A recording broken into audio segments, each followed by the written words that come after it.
Welcome to Inside Economics. I'm Mark Zandi, the Chief Economist of Moody's Analytics, and I'm joined by my two colleagues, trusted colleagues, Ryan Sweet. Ryan's Director of Real-Time Economics.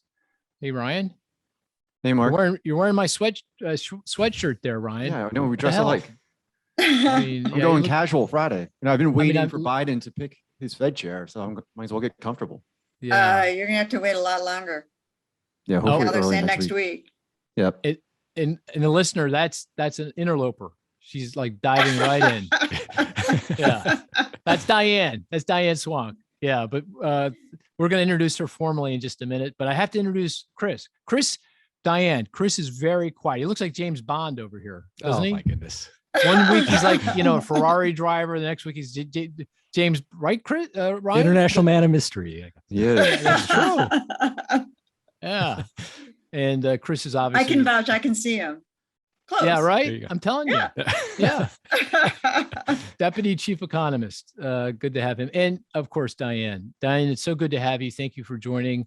You are you are now the Chief Economist of Grant Thornton, right? Yes. I'm the Chief Economist at Grant Thornton. And you've had a long, illustrious career. And Diane, you won't believe this, but you're dating us both, Mark. Well, yeah, that's true. That's true. But I remember known each other a long time. Yes, we have. I knew you. Well, the first time I met you, I remember you were working for the Chief Economist of First Chicago, I believe. Yes. And for the life of me, I can't remember his name. What's his name? Jim Annable. Oh, Jim Annable. My mentor. Yeah. Yes, yeah. He was my mentor. Yes. And we reported to Bill McDonough, who was vice chairman of the bank, who became president of the New York Fed. Yeah. Yeah. Oh, I didn't know that. That's interesting. Yeah, I got my first bonus ever and a note from Bill. My first year on the job, I did a big study and he wrote me a special note telling me how good it was. It was great. Oh, and that's wonderful. Doubled my bonus the next year. So that was really great. That's even better. That's even better. And you and I were, well, I'm not going to say when that was, but a long time ago. We were focused on regional economics. And yes, we were both regional economics. Yeah, because at that time it was the breakdown of it was the advent of interstate banking, and all the banks were trying to figure out how to. And I was in the middle of all the strategy on that. Yes, and right. I was I was specialist on the Midwest economy. I started out, Mark. I moved from Ann Arbor to Chicago, and they said, well, you're from Detroit, the auto industry. And I'm like, I don't know the auto industry. And actually I do, because I've been walking production plants since I was 2 years old, because my dad worked at GM and my stepfather worked at Ford. So I knew a lot more about it than I realized, but that was the first thing. They said, you're an auto analyst. That's your thing. Because of where I was from, the Detroit area. Well, I mean, the auto industry is big now, but back then it drove the economic train, right? I mean, it was huge. I remember, this will really date me, Mark. I remember when the 1986 tax reform went in. And we used to watch the ticker. It was printed out on paper, the 10-day auto sales reports. I remember that. And auto sales skyrocketed because the tax reform didn't allow consumers after December to deduct the interest on their auto loans on their taxes anymore. So everyone and then you got the switch to home equity lines of credit became really big. But that was, I started in September 1985.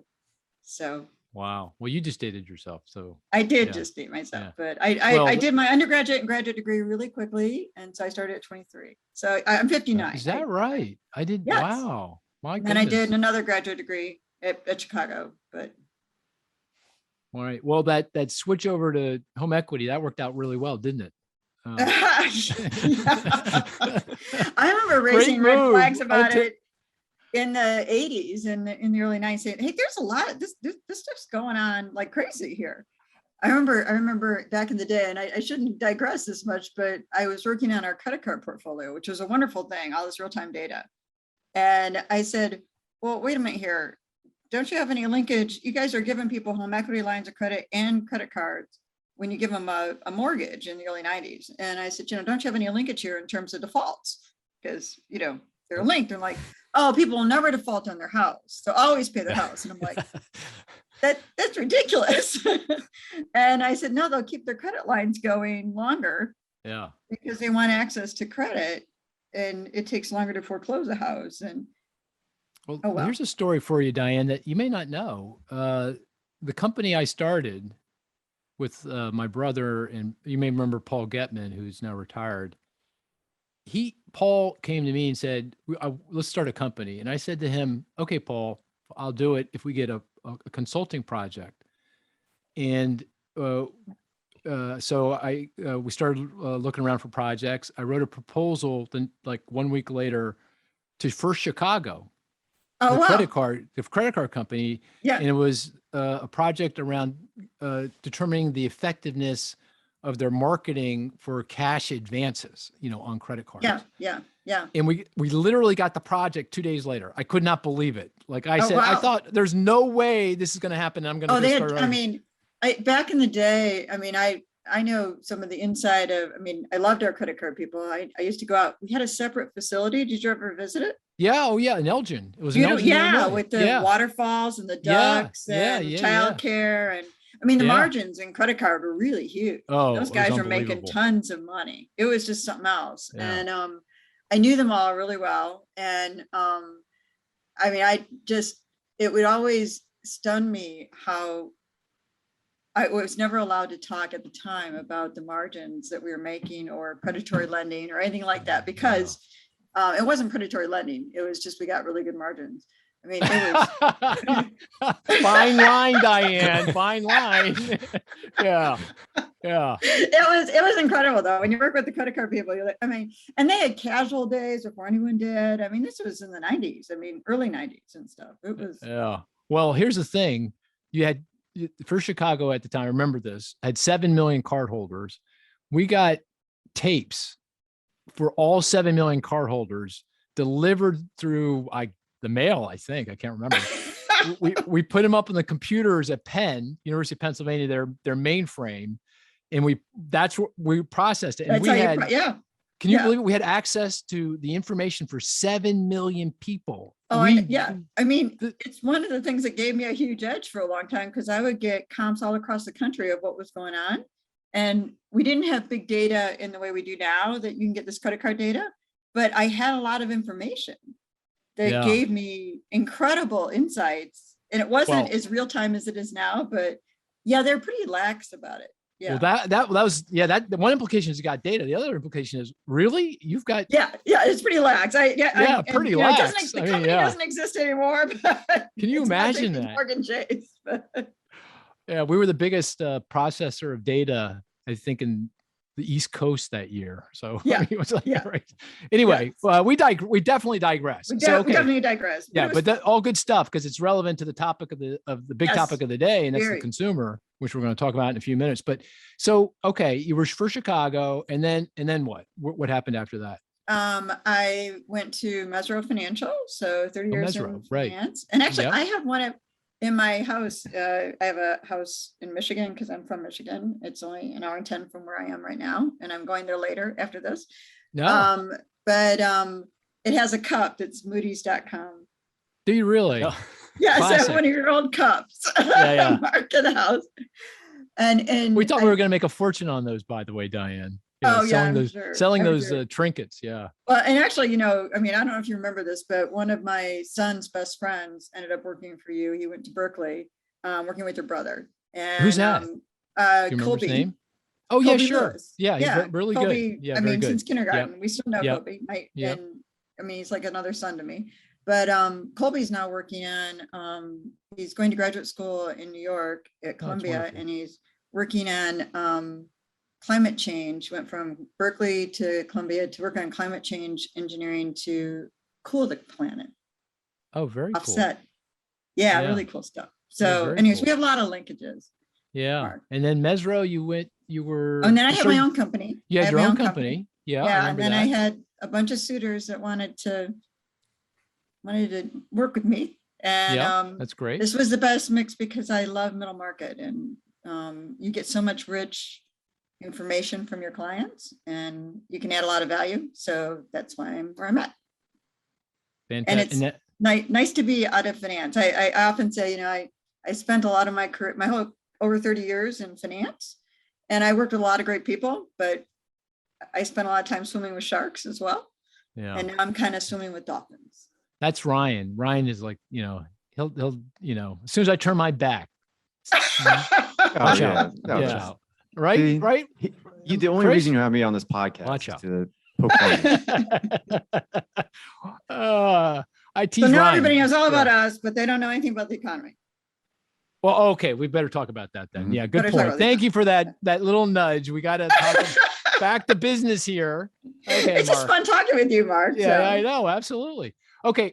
We, Diane, we play this bit of a game. First thing we're going to do is talk a little bit about the statistics and do it with a little bit of a game because, for some, not you and I and Cris and Ryan, we live on this stuff, but for most people, it's pretty hard to digest the economic statistics. So we play a little bit of a game.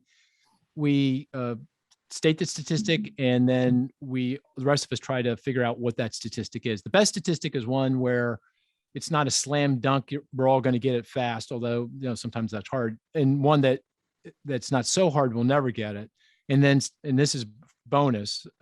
If you can come up with a statistic that's relevant to what's going on in the broader economy and to the topic of the day. So that's the criteria we use. And we always lead with Ryan because Ryan is absolutely fabulous at this. He knows the data better than anybody. I will put this out there first, Mark. I don't know if you know this about me. I'm severely dyslexic. I did not know that. And so I can do calculus in my head. It's like a idiot savant thing. But I flip numbers. Oh, so are you warning us that if you say 13, I may screw it's actually 31? I may give you that. I may flip a number. Okay, that's good to know. That's a big hint. That's a really good hint. Yeah, guys, did you get that? PowerPoints. I hate PowerPoints. Right. Have you seen me in the one time that I do PowerPoints in a group that we're in together? But I hate. Oh, that's really. Wow. I never do PowerPoints. Never ever. I've become a very good storyteller because numbers. The economy is about making a story out of the numbers and linking the dots. Mm-hmm. Absolutely. But if you flip the dots. Yeah, that could be a problem. I have a good story about that. Diane, I got another good story about that. We'll come back to this podcast for a second. So I'm sitting in front of a screen with my brother, Carl, who is still with us and still manages the business. And I'm looking at the data and I'm starting to explain, that's because of X, Y, Z, this and that and everything. He goes, I forgot to multiply by -1. So, and then of course I dove into, why? Well, here's the reasons why that's the case. That's even better. That's even better. Absolutely. Yeah. The data gets turned around and you can still tell a story. There's always a story in the data. Listener, I think there's people behind the numbers.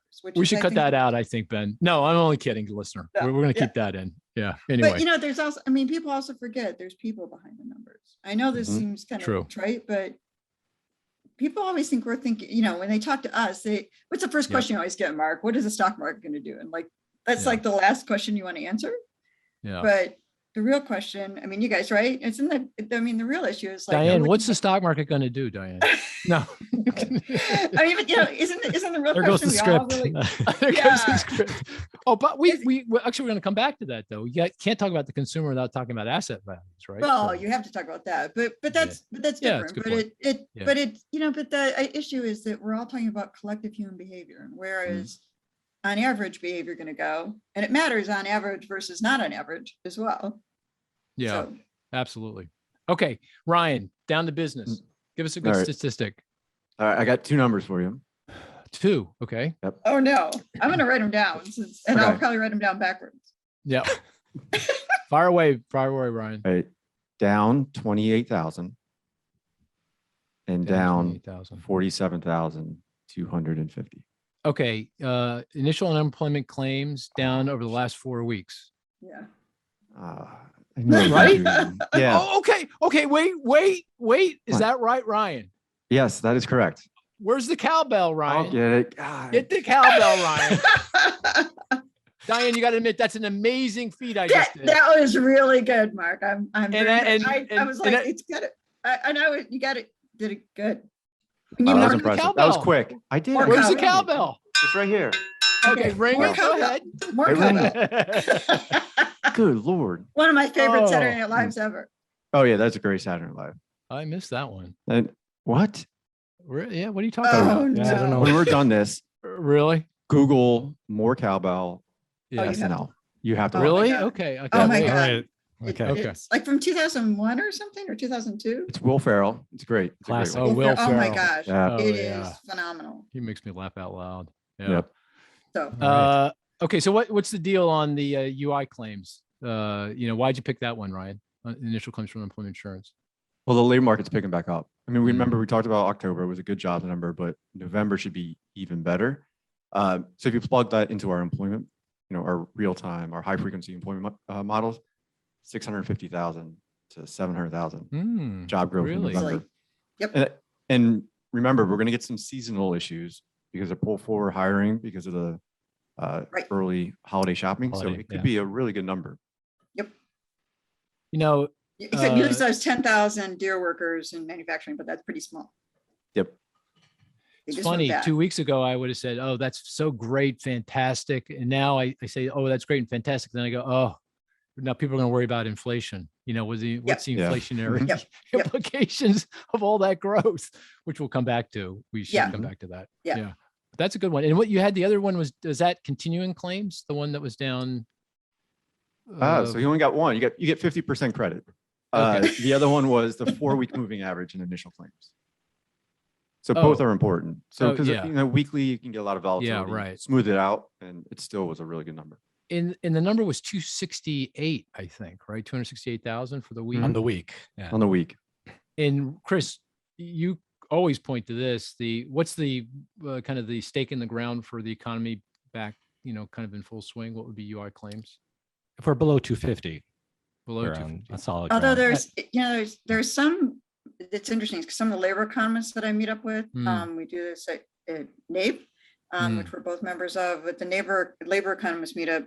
They actually are thinking that we won't get back down to the same levels, even as the economy is better, because more people now know how to actually file and get through the process of getting into Oh. claims. Interesting. Interesting. The systems still aren't completely fixed, and there isn't money to Yeah. completely fix them, but a lot of states have more money and have fixed some of the problems. So the processing of claims, there won't be as many turndowns. So it won't mean that we have necessarily higher claims. It's just that the equilibrium level could have been, a lot of people didn't get claims that should have gotten claims before. Right. in Right, well, unemployment good insurance. In pre-pandemic, in the height of the strength of the labor market, we were what 210, 220? Oh, it's below 200. Yeah. Was it When you below were below 200? that. Did we get Got below south of 200? 200. Mhm. No, we did. Okay. All right. So we're not there yet, but we're No. definitely moving in the right direction. So the economy feels like it's strong, solid, producing jobs. You're saying 650, 700 so far. Obviously that can change given That other can data. change, but yeah, it's For going to be the- a good number. That's the employment number for the month of November. Yeah. Yeah. That comes out Correct. 2 weeks from Couple now, weeks. Yep. December 3rd. December 3rd. Okay. Okay, good. Employment Cris, days, I know. Cris, you're up, man. Got a good one? All right. I got a good one. I don't know if you'll Oh. get it, but There we go. Alright. Housing. you guys Alright. always complain that I make it too simple. So No, That well, is true. last week you went with a coffee CPI. I mean, come on. yeah, Oh, that's true. that was a good one though. He Well, wanted, that was a good one. That he one told wanted the us to story. guess the cost of his Wawa cup of coffee. That's what he said. Yeah. Mhm. Okay, that's a bit of a hint. All right. So my numbers Oh. are 14% and 4.4%. 14% in gotta be- 4.4%. Yeah. Either retail sales were up close to 14% from a year ago. You're kind of on the right Or- track, but that would be too obvious. So it's not Is it retail. restaurants? Component. Retail- It's a component of yeah, retail. it's retail sales at Oh. restaurants. Retail sales. Not really. Which component was up Kinda, 14%? sorta. What do you Is mean it- kind of sort of? It's restaurants or not restaurants? Are you looking at It's a are very you going even topical. deeper? It's a very topical statistic. Bars? here. No, he's like Yeah. Taco you- Bell is up 14%. You want? I'll give you one more Oh. hit. $53.31. Oh, that sounds like that should really be helpful, but for some reason that But doesn't it's ring not. a bell. I'm completely Yeah. lost on that one. 50, say that again, $53 and $53.31. per- 14%. What's going for $53.51? Something's got to be going for Yep. that. What Was would it per that be? ounce, per pound? A cup of Wagyu coffee. beef Yeah. is barrel? going for Think of the $53.51 holidays, a pound. holidays. Oh, themed- Christmas yeah. tree. Turkey. Christmas tree. Got- Christmas tree.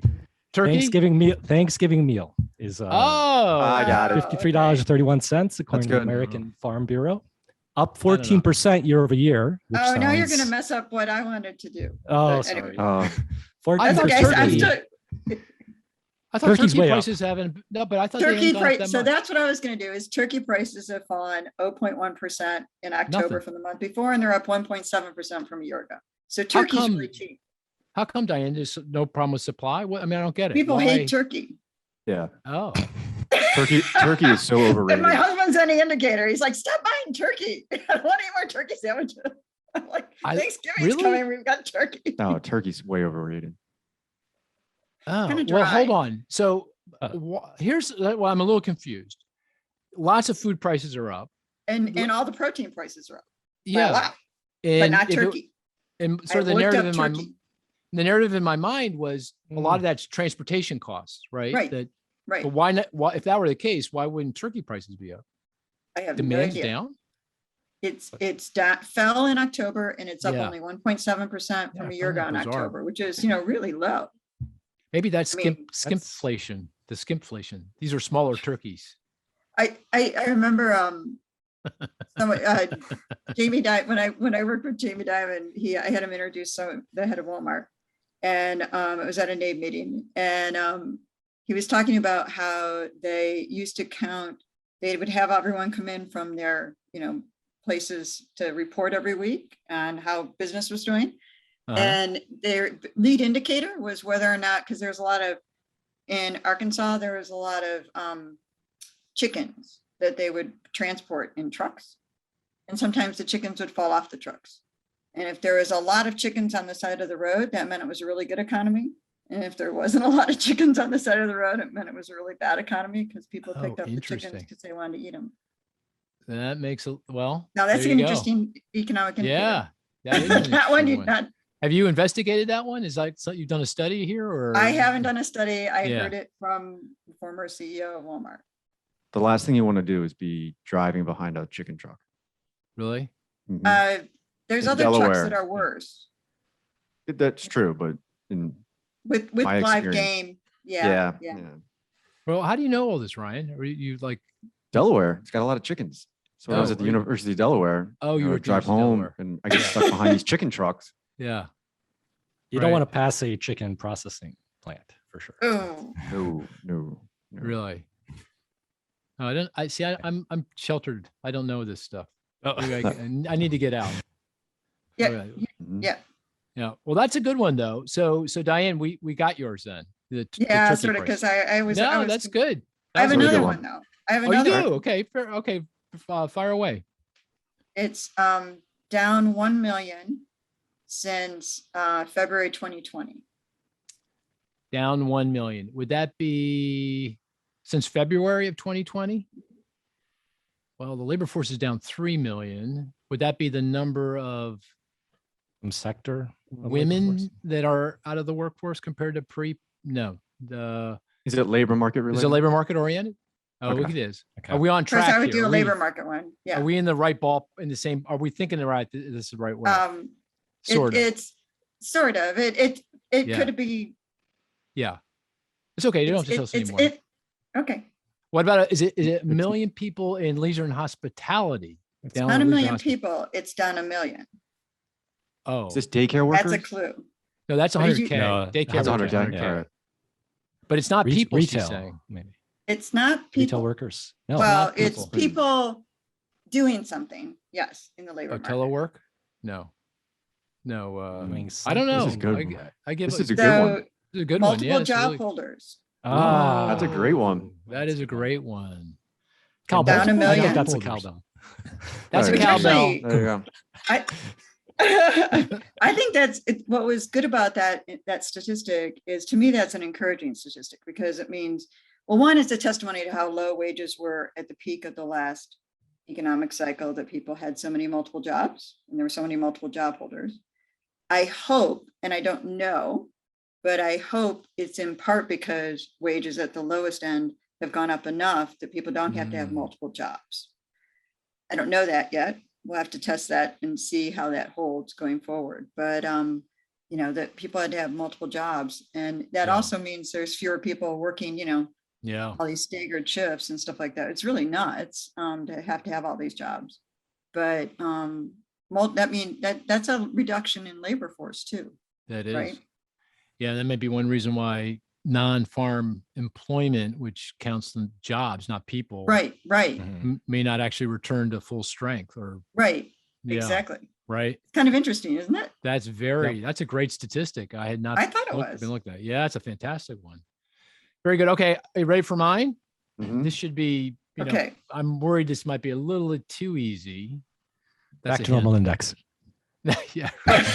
That's Mark's go. we have a that's my go-to index, this index we put together called the back to normal index, which is Well- actually pretty cool. Oh, but I'm not going to go into it. I'm not going to go into it. Wait, Just not going to Cris do and it. Ryan would know it and I wouldn't. Yeah, I'm not going to go into it. 94.5, by the way, just Yeah. saying, 94.5% of normal. Actually, Illinois, for your Diane, is I know I can't help myself, is the lowest state in the country. I think it's like 88% of normal or something, 87% of normal. Oh gosh. Lower than New York? I thought New York was low. I think I was looking, I think New York just rose above Illinois for the first Oh. time, I think, but I may have that wrong. So don't hold me to that. All right, ready? We have a lot of convention business that isn't happening. So Yeah, I know. And a lot of, yep. 66.8, 66.8. Our NAHB. Housing No, market that's the index? National That's Association of Home 84. Builders. That's 83%, I think. No, I'm thinking like the I'm thinking- details, like I'm thinking Oh, an potential potential buyer ISM or- traffic.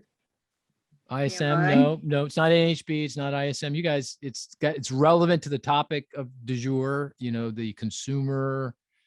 It's actually a bit perplexing that this doesn't feel consistent Did they with. come out this week? So it's something in the confidence numbers? Yeah. Yes, it is. Are you It going is. UMich confidence? Yeah, you That was misconfident. last week. All right, you're about a week late, but that's all right. See, Classic. Diane, wait, see what hold person on. I have to deal Classic. with? No, wait. Was it last week? Yes, it came out last week. Oh, okay. Well, It's all you right. said in my rules, did I state it had to be the last week? I didn't. Diane, thought we did I had a- say No, that? I used October employment. data, There you so go. See? They All right, already. come on, and, guys. The All right. CPI, my turkey Well, CPI though. that's for that the was- guest. That's the guest. Right. Mark, Okay, fair Mark, enough. Mark But- sets his own rules. Oh, Yeah. no, wait. 66.8. That here, this is actually a question to the group. Okay. 66.8 for UMich. That's the University of Michigan survey. Sentiment, which This is is in more honor of sensitive to- Diane, because I know Diane is from Ann Arbor, and Ann Arbor is home to the Wolverines. Not that I like the Wolverines very much, but they're I get it. They're not- And, if I you're a used to Penn sell my State ticket. fan, you I can't. arbitraged when I was in college. Oh, is that right? Okay. Yeah, my father never forgave me, but I made a Oh, lot of money. I can off of it. imagine. Yeah. But that's the lowest reading in the entire pandemic. You have to go all the way back to Yeah. just coming out of the Great Recession, the financial crisis, Yeah. to find it that low. The sentiment And- survey is more sensitive to inflation Okay. too. Yeah, so it's gas prices. Is that it? Is his total Yeah. gas A good, prices? a good chunk of it is. And then Yeah. you can Okay. throw on top of it COVID, because I mean, sentiment's tracking COVID cases, but we got a big jump in gas prices after Hurricane Yep. Ida. And Yep. sentiment usually craters after hurricanes in the Gulf Coast because of the energy effect. Yep. Okay. And Can- it's and the sentiment survey is more sensitive to inflation, and this confidence Yep. survey is more sensitive to employment. Okay. And you're going to say the conference board consumer Conference survey. board, yeah. That was 113.8. So they're kind of diverging. And if you look, I Yeah. just looked, the gap Because between employment the two, versus, yeah, it's about as wide as it's ever been. yeah. So It's about Because as gonna one be is wider. worried about inflation and Mm. one is unemployment. One. Mm. So I guess that makes sense. I guess you're Yeah. saying, Yeah. that goes back. The job market's good. We're creating Yeah. jobs. Unemployment's coming in. Wages Right. are up. But inflation's up and but nobody likes inflation's up. inflation. And I'm And paying people $3 are for particularly sensitive to gas prices. Got it. Very So sensitive. Yes, that's, you see that's it actually every day. that actually I should write about. That's a good thing to write about that because You didn't know that they were, it's a good, it's I didn't know they interesting. were as wide as that. I knew had gone in different directions, but I think Yeah. this is I don't know if it's as wide as it's ever been, but it's pretty darn close. It's got to be close. Here's the other thing. Interesting. I looked in the Conference Board survey because they break it. I think they all do, but they break it down into different demographics. And by age, always the people that are younger are more optimistic than the people who are older. So less than 35 is more optimistic than 35 to 54, which is more optimistic than 55 plus. But in the last month, the people who are in the middle, the 35 to 54, are actually most depressed. It's because the older people are actually almost going in recent months have been more optimistic than they are. It's very interesting. Well, they can retire. They got net worth. That's what it is. Yeah. They can retire, and the ones in the middle are working like crazy and not too happy, even though they're getting wages. They're not too happy, and they also, millennials are. So my kids debate whether they're millennials or they're Gen Z, and I can tell one is a millennial, one's a Gen Z, but they don't like that breakoff. But because why because my son he doesn't want to be a Gen Z, he wants to be a millennial. I see. He wants to be a millennial. Yeah. But it's the anxiety levels. I looked at the household pulse survey, and the anxiety levels of the youngest in our population, and it diminishes by age, are the highest among our youngs. Like 40% have anxiety or depression right now, which is right. It's not great. Not great. So They have never seen inflation. The millennials or even some of the Oh, no. kids. So this is like a shock to them. It's like I have to tell them stories about what it was like. Yeah. Right. So the boomers, the guys over 55, women over 55, they're good because they're stocks and housing and asset values and everything's good. The young people, they're benefiting from the surge in wages and the tight labor market.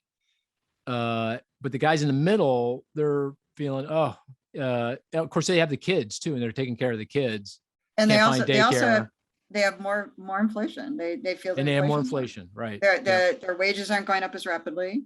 Yeah. And they got the kids and they can't afford. There's no childcare employment.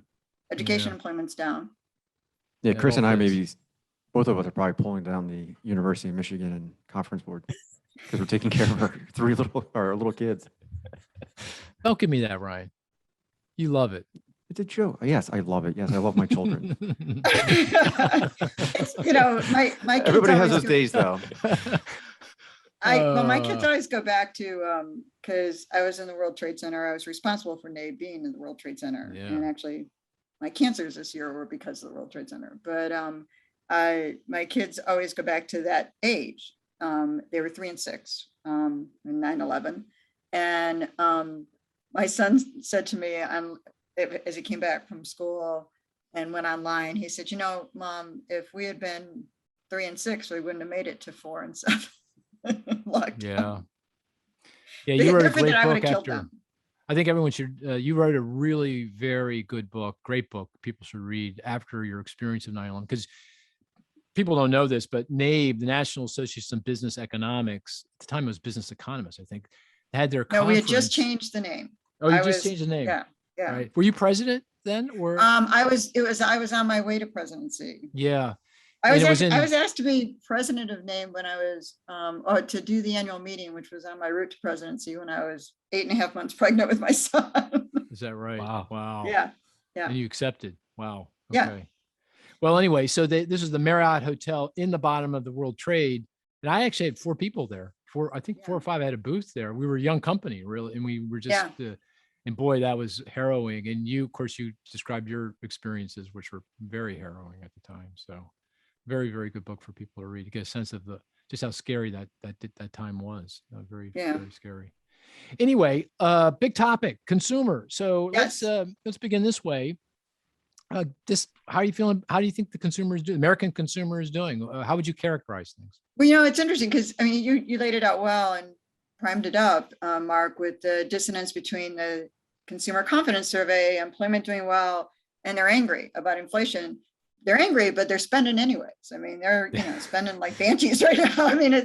They may be angry, but it's not stopping them from spending. And they've got, I do worry about, disaggregating the data. And as we get into the end of the year, how much savings there is left among those households who are still unemployed, but they've got a tailwind in terms of their balance sheets. They got a lot of net worth, and they're getting their net worth. What's so different now as opposed to 2008, 2009 is they're house rich as well. Yeah, absolutely. And that is something that, spreads across a lot more households than just equities. And of course, we don't want them cashing in their houses, but they also pay down their credit card bills. And so they've got some wiggle room and cushion to spend pretty aggressively, even though they're not too happy about the inflation situation.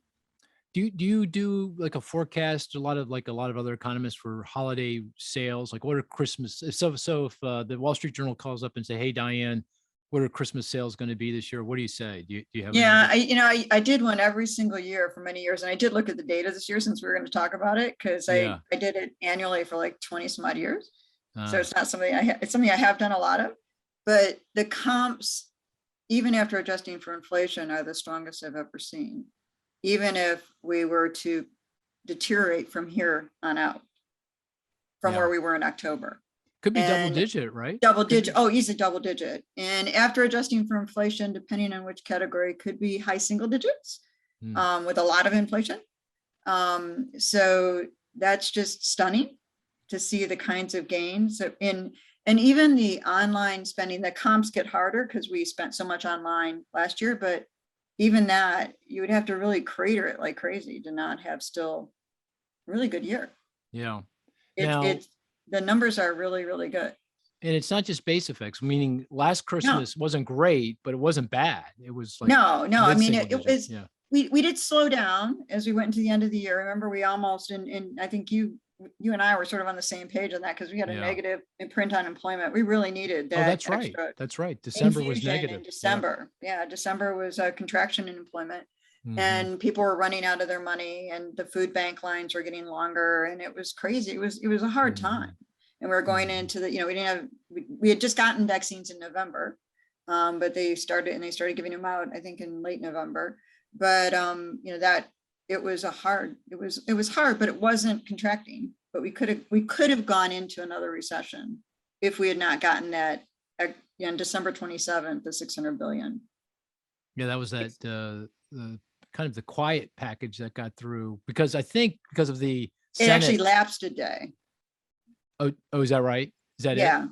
The previous president didn't sign it on time. Waited a day to sign it. Right. But then they decided not to let all the benefits lapse anyways. They grandfathered everyone in. So is that what you say, the previous president? So that's how you handle that then? I have not said a president's name in a very long time. That's interesting. Oh, that's great. That's good to hear. White House administration president. Yeah, got it. Now, if you look at correct me if I'm wrong, but if you look at overall consumer spending, so holiday sales, that's basically stuff, that's clothing and except for restaurants and bars. So it's kind of goods, stuff, that's all been juiced up by the pandemic. We've been at home. Obviously travel and other healthcare and other kinds of services we've been not spending on. So if you take the total consumer spending and you look at it, it still doesn't feel like it's quite back to where it would be if there had not been a pandemic. Is that a fair characterization? Right. Yeah, absolutely. Because we haven't pivoted. I mean, and I wonder too, I mean, this is interesting because as, a firm that's professional services, consulting firm, tax audit, advisory, we used to have people on the road all the time traveling, but we have to reduce our carbon footprint. And one of the biggest ways to do that is to reduce your office footprint and to reduce air travel. And of course, we discovered things that you don't need to do because of this world. You can do, virtually. Right. And so, and every other major professional services firm is in the same place we are. And so some of these things, you wonder what they're going to become instead, but, it's accelerated digitization, but it's also because of climate change and concerns about the climate. And how do we, until my son's best friend can figure out how to cool the planet back down again. So we don't have so many extreme weather events, Tell me how you invest in that. I'd love to send him a check. It's cool stuff, but Yeah. that's what because, even if the extreme weather events have, accelerated so much. So those are things that I'm looking at that and saying, even though we'll eventually get to another level, but we've made some structural changes here. Yeah, I think Moody's now charges a fee for our travel because we have a net zero goal, I think by 2030. Correct me if I'm wrong, guys. Yeah, we do too. Everybody does. Yeah. So Yeah. So when you travel, you have to pay a fee for the carbon that you create. So it's added to your travel expense. And you of course have a travel budget. So that makes it's like a carbon tax on like is effectively a carbon tax, right? Yeah. Which makes a lot of sense. Yeah. Yeah. And I suspect they're going to be raising that every year, like they should, right? It's a slow temperature. I'm going to raise this temperature on you, slowly over time. Yeah. So when you think about the things that drive spending, consumer spending broadly, jobs, check. Still not quite back to where we were pre-pandemic, but definitely headed in that direction. We talked about 600, 700 jobs per month. Now creating. Unemployment's falling pretty quickly, not quite back, but it's getting there pretty fast. Wage growth is picking up, particularly for low wage workers. The bottom 70%. Bottom 70%? Yeah. I saw some great analysis. I know all these labor economists that do much better work than I do. Bottom 70% of workers have seen their wages improve. You mean the rate of growth in the wages real is wages. Accelerated and real wages. Really? Have improved. Okay. That's surprising. Well, if you're better on Twitter, I'll send it to you. I'll tweet it to you. I know. I got to get, by the way, wait. I'm going to advertise at Mark Zandi because I'm at Diane Swonk. There you go. I just re-engaged. Diane, I got this Twitter handle 10 years ago and never used it. And like 3 weeks ago, I said, okay, I better start using it. So I'm having a lot of fun. I retweeted some of the stuff when you put it out too. Yeah. Thank you so much for doing that. I noticed. I appreciate that. That's See, then it gets amplified. Yeah. All right, an amplifier. Chris wins. What did you say, Cris? No, Chris and I had a side bet. I took the under on 28 minutes until Mark touts his Twitter handle. Chris, I took the over. Right? So Chris wins. I took the over. Good job, Chris. What did we bet? I don't think we bet anything. Oh. Well, okay. I think we forgot. You get a mug. We'll get you a mug. I got plenty of mugs. Moody's.com. Dismal Scientist, whatever you want. I got it for you. All right. Yeah. All right. Anyway. Okay. But there's one new, there's stock prices, there's housing values, everything kind of feels like, wow, there's one negative, and we're going to come to that in a minute. That's inflation. I really want to talk about that. Yeah. But before we get there, there's this one other big kind of tailwind, the so-called excess saving, right?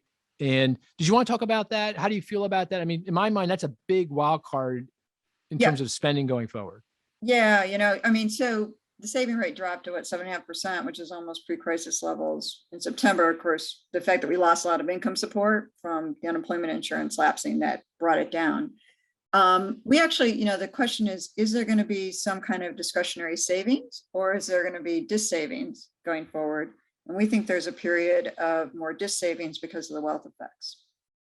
And because of the ability to tap into home equity lines of credit and credit cards and all that, and go back into debt, for better or worse. That gives us even more of a tailwind. But then, the question is, how we don't have saving rate going as low as like we saw during the peak of the, home equity lines of credit becoming almost ATMs in 2005, 2006.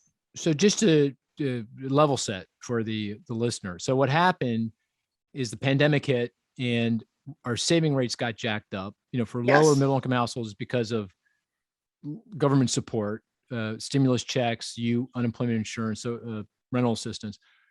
For high income households, it was, I'm sheltering in place. I can't spend my money, even though I'm buying a lot more stuff. That's not going to spend all my money. I save a lot more. So the saving, all those vacations you didn't go on, and right. So the saving above which would have happened if there was no pandemic is called excess saving.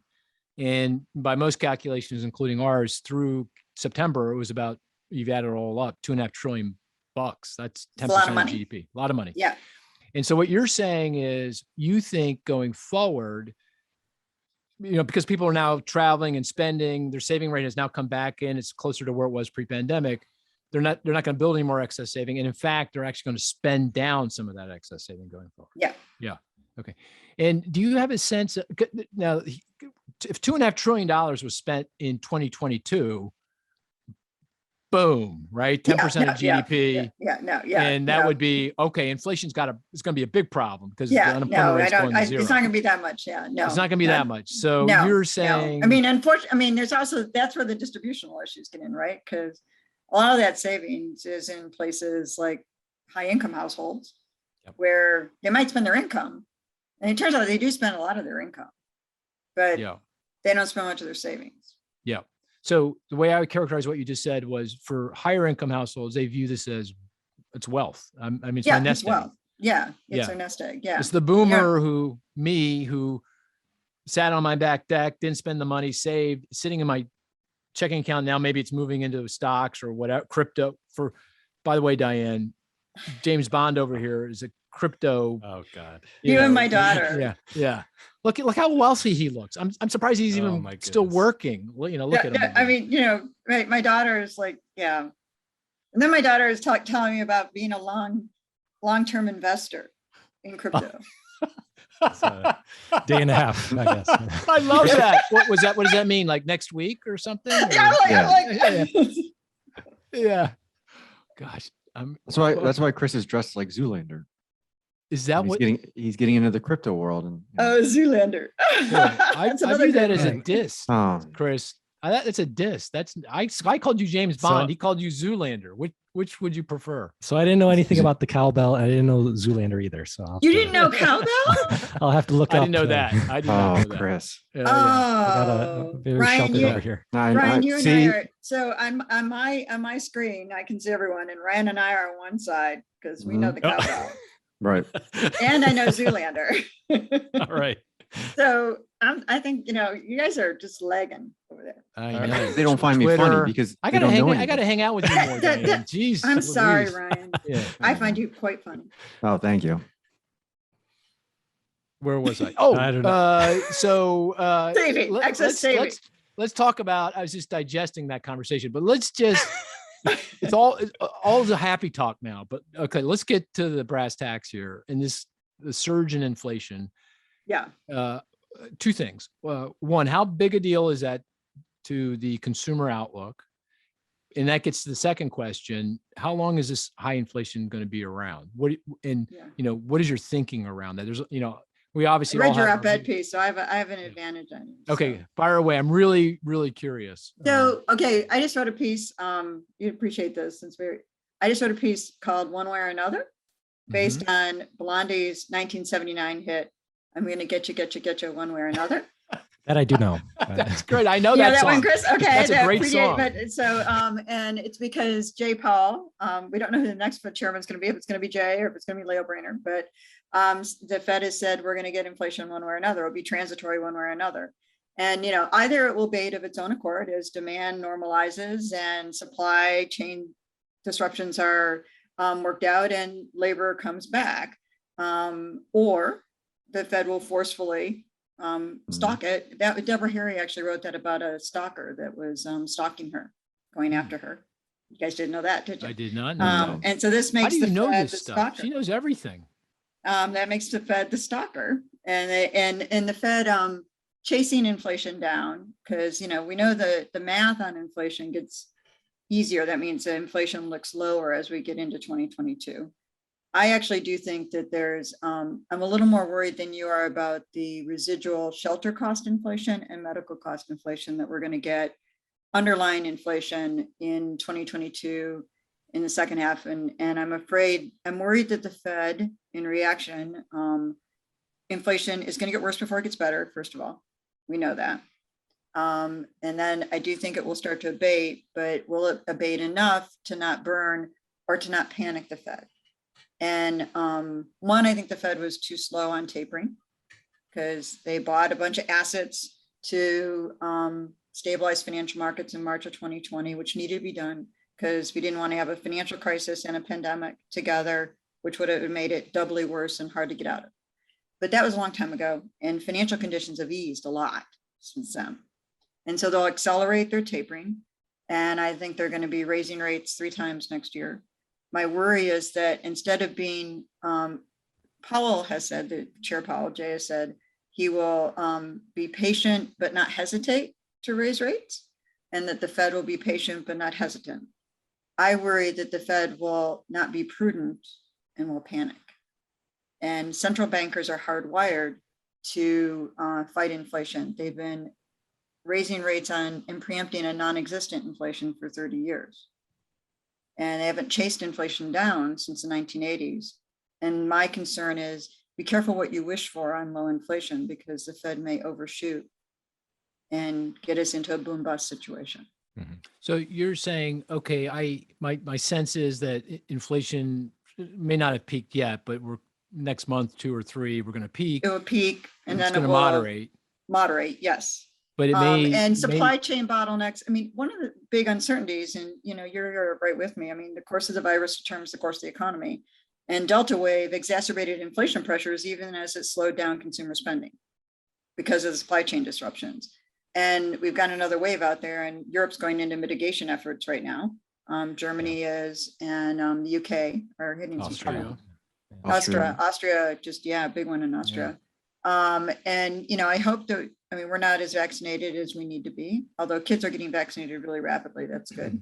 But I do worry about what is this next wave. Even when we don't mitigate, we pull back on those services that we've not fully recovered on. And so, but there's also disruptions. And so I think, the computer chips are back online. So, and cars are being produced again. That's great. So there's some signs that there's uncoiling in those supply chain, even though they're still really long. And, by the second half of next year, you shouldn't have as much of a problem, but we don't know. And then I have a lot of questions about, even though there's no precedence for what we're doing, it's not the 1970s, it's not stagflation, it's not that, but the wage price situation, I'm not sure about. I'm actually, when I look at the imbalance between employer demand and the supply of labor, I don't know why wages aren't going up faster, because it really is huge, the gap right now. And I don't know exactly how that gets resolved, but I do worry that in the midst of all this, some higher interest rates will be justified. The question is, will it be a situation where the Fed actually achieves a soft landing? I sort of liken this environment to, I remember during the financial crisis, it felt like I was forecasting standing on fault lines, trying to get my footing. This is like quicksand. Every time you think you have a tether to pull yourself out, you get back in again because something changes with the pandemic. And, that's, it's humbling. And I don't, a lot of people in the Fed are my friends, and I admire them, and I'm glad they have to make the decisions and I don't. But I also know they're hardwired to worry about inflation. That's their job at the end of the day. And even though they want a full and inclusive recovery in employment, as we talked about earlier, it may not be that in the overall level of numbers. If people don't have multiple jobs, the payroll numbers could be distorted by that. And the other issue is that they could go too far. So in my mind, the firewall, and I'm obviously overstating the case, but just to make a case, the firewall between inflation moderating, and there's a lot of variables that'll determine how fast it moderates. Will the pandemic come back? So forth and so on. I get all that, but the firewall between moderation and something more persistent, where wage price dynamics go in the wrong direction, you kind of get into that negative kind of wage price spiral, is inflation expectations. And, people and investors. There's someone at the Fed that actually wrote a paper saying inflation expectations aren't the best. We don't really know how they work, but. Right. So that's my question to you. I mean, that's how I think about it. I take great solace in the fact that, investors still seem to think that inflation is not going to accelerate in a persistent way. Economists, you and I, we contribute. I think you contribute to the Philly Fed survey, which is probably the best measure of what economists think. And by the way, this sounds self-serving, but I think that's actually a pretty good measure of expectations, because the economists are the last to change their minds. So if they change their minds, we're done. but so far so good. And we're also working remote. We don't look at gas prices. Yeah, and that's true. That's true. Yeah. So do you agree with that or, You know, or not? So a lot of the way, so I was mentored, Jim Annable, we mentioned him earlier, my former boss, for 20 years, he mentored me, and he was an expert on inflation and the labor market at the Fed.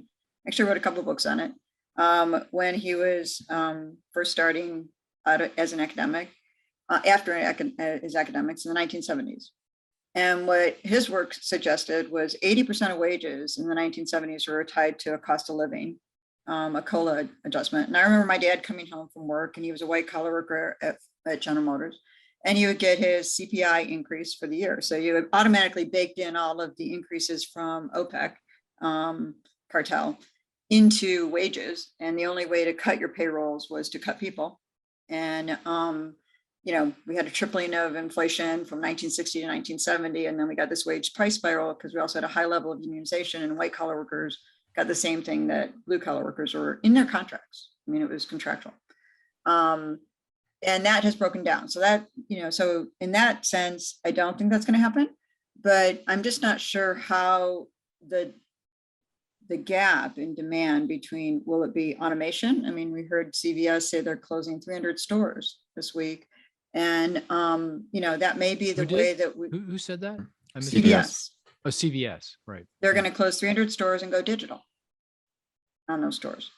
And, I do think that we're going to see more and more employment. It is actually happening that more and more employment is concentrated at large retail tech savvy behemoths that can take advantage of productivity. And that makes me sort of less worried about inflation. That I also think they're fairly effective at not allowing unionization, and we can debate whether that's good, bad, or indifferent, but they have algorithms that they detect it to try to head it off. But that concentration at the large monopsonies, I think, will eventually slow down and stop us from becoming anything like the 70s. So I'm not worried about that kind of wage price spiral.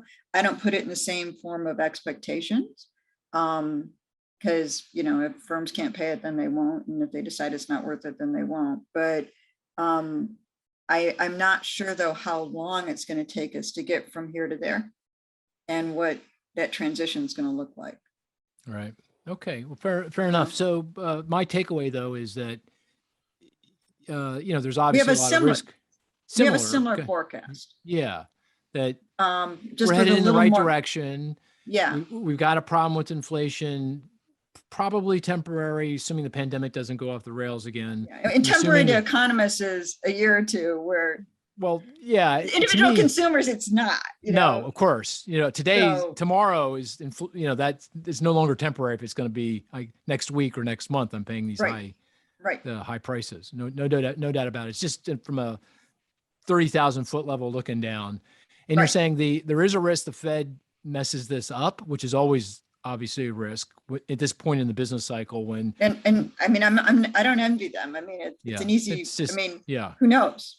Yeah, and it's a little bit more complicated than normal because you got these very inflated asset values, stock prices. We talked about crypto, credit spreads in the bond market. I don't know if you've been noticing, but the housing market looks like it's getting a little frothy. Some speculation starting. There's lots of it wasn't the case 6-12 months ago from my eye, but now I'm seeing a lot of flipping. It's and the investors coming in flipping to rent. Yeah, exactly. Mm-hmm. Flipping. Yeah, exactly. Yeah, so, if you Google in Houston, it's such a huge thing in Houston. It's like, that's a huge business. For some reason, Houston is a huge market for the flip to rent market. Buy it and flip it to rent. I mean, it's short-term rental, like a Airbnb. No, it's people renting because they can't afford. Oh, is that what you're saying? I see. Oh yeah, for sure. Yeah, right. Because they're getting the rents have gone skyward here. So yeah. And the rents on. I mean, we've also seen the rents even in the urban areas because young people have returned. The office space hasn't, but young people have returned, and that's pushed up rents again in urban areas as well on apartments. But yeah. So I guess just to close the loop, because I want to respect your time. It's late on a Friday. I don't want to keep you, and you're headed to Michigan, I think you said. So yeah, we have to go after the traffic, so I've got some time. Believe me. Okay, but I don't want to keep you. But I do want to ask you know, Chris and Ryan obviously, go, no, we don't want to stay any longer for this. I'm sorry, I missed that.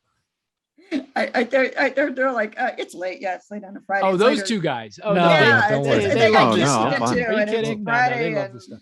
Yeah. holiday week. We've got the post podcast. Chris doesn't respect boundaries. You know, he's like tweeting me, not tweeting, emailing me at all hours of the day, you know, and he expects a response right away. Mhm. Oh, Just replying to you. Chris is tough. That's- Yeah. I've been up every day this week at 3 a.m, and Ooh. I do send my people emails at 3 a.m, but I don't send them texts because they get up for text. So Oh, that's good to know, but that's a little scary that you're up at 3 a.m. doing emails. But I was actually Yeah. I write whole 5,000 or 3,000 word documents on my iPhone. that is amazing. Google That Docs. is amazing. Don't get That any is- ideas, Mark. No, I can't do If you, that. if you There's start no texting way. Chris and I at No. midnight, it's not, Yeah. it's not gonna end well. No, but Orion answers emails at all time of day, no matter Yeah. when it is. I mean, literally. For sure. I'm telling you, Diane, he's Do you have Is a thing that goes off? You can turn it off. Yeah, I you can turn it on off. silent. yeah, I mean, and I Ryan told my Ryan people, responds no matter what. Yeah. I don't. Oh, I I was actually gonna don't ask- have the email on my phone. Oh, you don't? No. wow. Ah. So you're on the 'Cause- PC all the time? You're looking at the PC at Wow. Yeah, midnight? I want to stay married because if I had it on my phone, I would just Oh, I be see. constantly doing stuff. So Yeah. good point. But I you're did still wanna ask one- responding all the time. yeah, I know. I want to ask one last question around the consumer. Obviously, there's been this massive shift from services to durable goods. Do you think we're in store for a period when there's going to be a very significant weakening in durable goods spending? Because maybe not for autos, but for many other, because there I expect there's some pent up demand. But for other stuff, I'd call it spent up demand. Yeah. I got 3 propane heater. Talk about carbon footprint. 3 propane heaters down on my back deck over here. I got 2.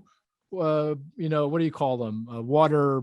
What do you call those things? Where you Power washer. Power washers. 2 power washers. I won't have to buy a power washer until I'll be dead by then. So Why do you have 2 power washers? To clean the other one. Well, I'll tell you what. It's a long story. All right. I just didn't understand why you have 2 power washers. That's right. Exactly. Come on, Ryan. Actually, Yeah. there's on Craigslist, there's a lot of boats and jet skis and Really?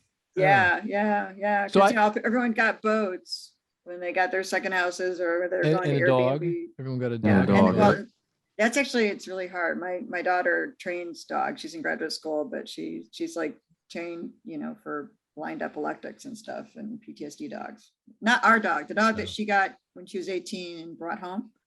She didn't train him. He trained my husband. But his name is Bear. But she's really worried about all the people that are now returning animals to the shelters. Yeah, Ryan was telling you, Ryan's wife is a vet and she's Oh, saying the same thing. Yeah. and there's not Yeah, enough she's vets really out there. concerned. She's busy. She's She's probably busier swamped. than you are. She's very busy. Yep. She works way harder than I do. So do you think there's going to be a backside to all this where there's going to be, pretty weak building material and supply? I mean, all these Well, retailers that are reporting great earnings now, Yeah, there's I a know. backside to this. Yeah, there's a backside. There is a backside to it, and that's again, it gets into that bullwhip effect too, because people are double ordering. Yeah. And that means we could have an overhang. So what I'm also worried about is an overhang of inventories in 2023 that we have to work through, and we could see some real discounting then. So be careful what you wish for. Yeah, exactly. That's Ryan's I been mean, making that that's point. sort of Yeah. the flip side of this, right? And that's what, I think the signals on demand are being distorted by the fact that, I know builders who've gone out to Home Depot to buy the appliances they were waiting for that won't come in until January. Right. And they want to finish the house and sell it and, give it to, it's pre-sold and get it off their balance sheet and get the cash and get on to the next one. And so, but they're double ordering. When you double order like that, you've got an impulse through the retail sector and the wholesale side. And at some point in time, we're going to have too many inventories. Yep. And we got a lot of stuff that people won't want.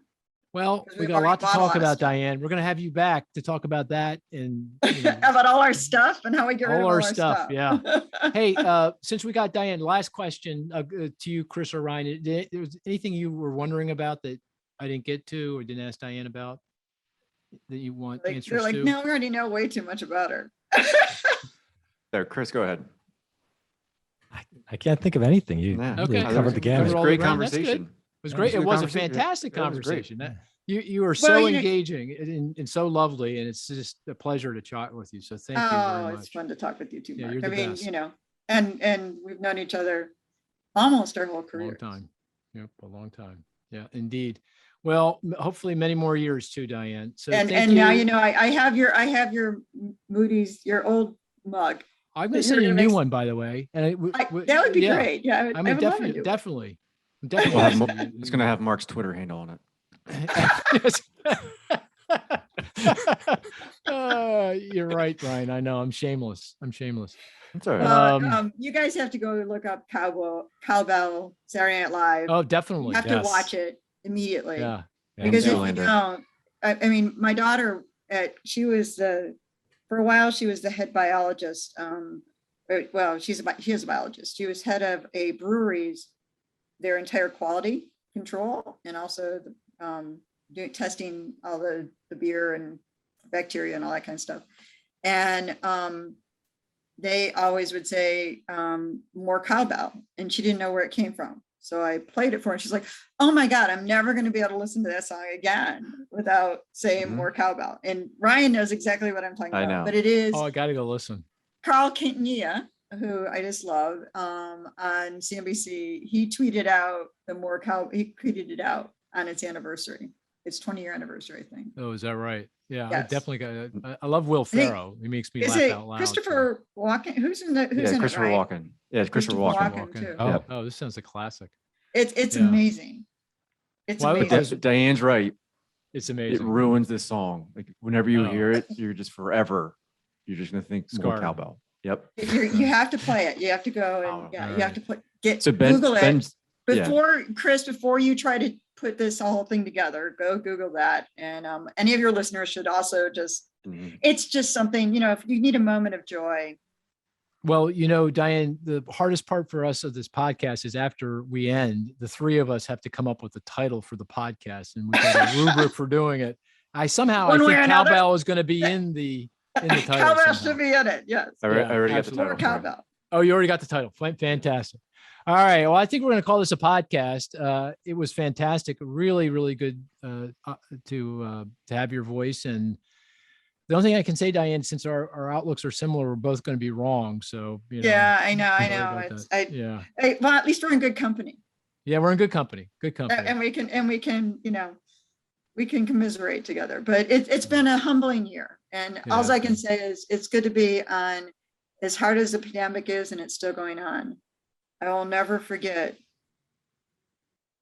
what a gut punch it was seeing the claims go up so quickly and the jobs go so quickly, and just how devastating that was. Oh, And yeah. to at least be at a place where there's some hope on the horizon is a good thing to do. And for me personally, having 11 surgical procedures and 6 major surgeries, Hmm. and so far beating cancer through the pandemic, and it's just a good place to be right now. Well, you're strong, and thank goodness for that. Amen. It was good to hear. Yeah. Good to have you. Thank you Yeah. so much. And Good to we'll see call you that a guys. podcast. Take care now.